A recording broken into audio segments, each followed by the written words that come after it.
25 years మామూలుగా అయితే it's a long period, కానీ మీతో ఈ 25 సంవత్సరాలు ఆయా పరిస్థితులలో స్థితిగతులలో వేరువేరుగా మీరంతా కూడా దేవుడు ఆశీర్వదించి నాకు ఉన్న అవగాహన బట్టి చాలా మంచి పొజిషన్స్లో ఉంటున్నారు మీరందరూ కూడా. అమ్మాయిలను విచారిస్తే అందరూ ఆఫీసర్స్గానే ఉంటున్నారు. బహుశా అబ్బాయిలంతా కూడా 60 మంది ఉంటారు అనుకుంటాను.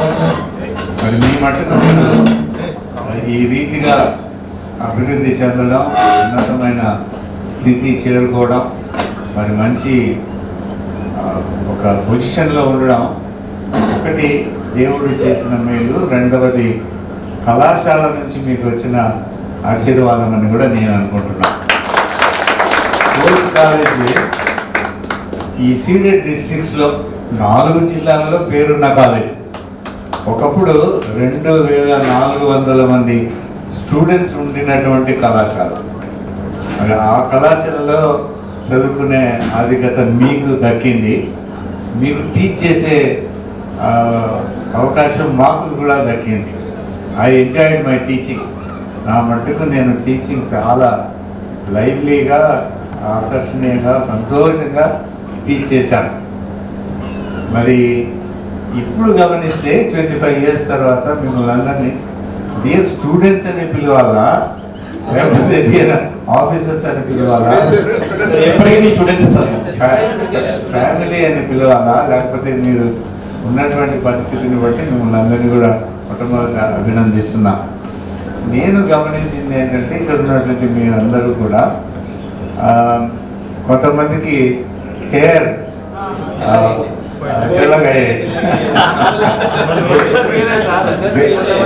అందరికీ కొందరికి ఒకవేళ హెయిర్ కొంచెం గ్రే అయినా కూడా దాన్ని బాగా చాప్ చేసుకొని వచ్చిన వాళ్ళు కూడా ఉన్నారు. రెండవది, I find some of you are wearing glasses like me. అంటే కొంచెం మీ సైట్ కూడా పెరిగిందో తరిగిందో నాకు తెలియదా. సో అది కూడా నేను గమనిస్తున్నా.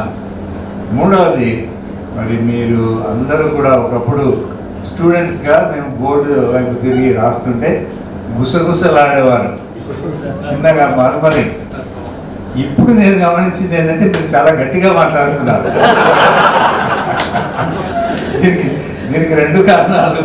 ఒకవేళ మన వినికిడి ఏమైనా తగ్గిందో, లేకపోతే మనం మాట్లాడడం గట్టిగా మాట్లాడుతున్నామో తెలియదు. కానీ ఐఎమ్ హ్యాపీ ఈ ప్రయాణంలో, ఈ జర్నీలో మీరందరూ కూడా ఈ రీతిగా ఉన్నతమైన స్థితికి రావడం సంతోషం.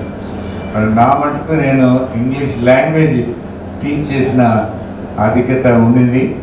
ఇంగ్లీష్ లాంగ్వేజ్ ప్రాధాన్యత, దాని అవసరము, అక్కర ఎంత ఉత్తమమైందో మీకు తెలిసి ఇప్పుడు మీరు మీ పిల్లలకు టీచింగ్ చేస్తుంటారని నేను అనుకుంటున్నాను. సో అది ఒక లాంగ్వేజ్ ఆ కళాశాలలో నేర్చుకోవడం కూడా ఒక ప్రత్యేకత. మరి ఇప్పుడే మనం విన్నట్టు ఆ డిసిప్లిన్లో, క్రమశిక్షణలో మీరు పెరగడం కూడా మీ భవిష్యత్తుకు, ప్రస్తుత పరిస్థితికి అది కారణం, ఫౌండేషన్. సో ఆ రీతిగా మీరందరూ కూడా ఈ ఉన్నతమైన స్థితికి రావడం, ఇక్కడ ఉండడం, మిమ్మల్ని అందరినీ కలుసుకోవడం, మీరు మమ్మలను గుర్తించి ఇంత చక్కని ఆత్మీయ సమ్మేళనం, మీరు మమ్మల్ని గౌరవించినందుకు, మమ్మల్ని ఆత్మీయంగా అభిమానంతో సత్కరించినందుకు, మాకు ఇచ్చినటువంటి గొప్ప ఫెలిసిటేషన్ని బట్టి కూడా మీ అందరికీ కృతజ్ఞతలు తెలియజేస్తూ, బహుశా గాడ్ విల్లింగ్ నెక్స్ట్ 25 years తర్వాత మళ్ళీ కలుసుకుంటే ఎట్లా ఉంటారు, అది దేవుని చిత్తం అయితే అప్పుడు మళ్ళీ మీరందరూ కలుసుకోవచ్చు.